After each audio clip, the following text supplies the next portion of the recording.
మినప రొట్టె చేసుకుందాము. మినప రొట్టెకి కావాల్సింది ఒక 4-5 గంటలు ఈ మినపప్పు నానబెట్టుకోవడం.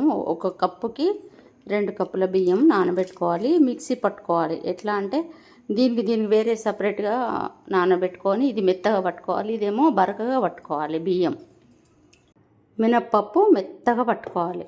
మినప్పప్పు ఇది మెత్తగా పట్టాను. బియ్యము ఈ విధంగా బొంబాయి రవ్వ కన్నా ఇంకా కొంచెం దొడ్డుగా ఇలా పట్టుకోవాలి.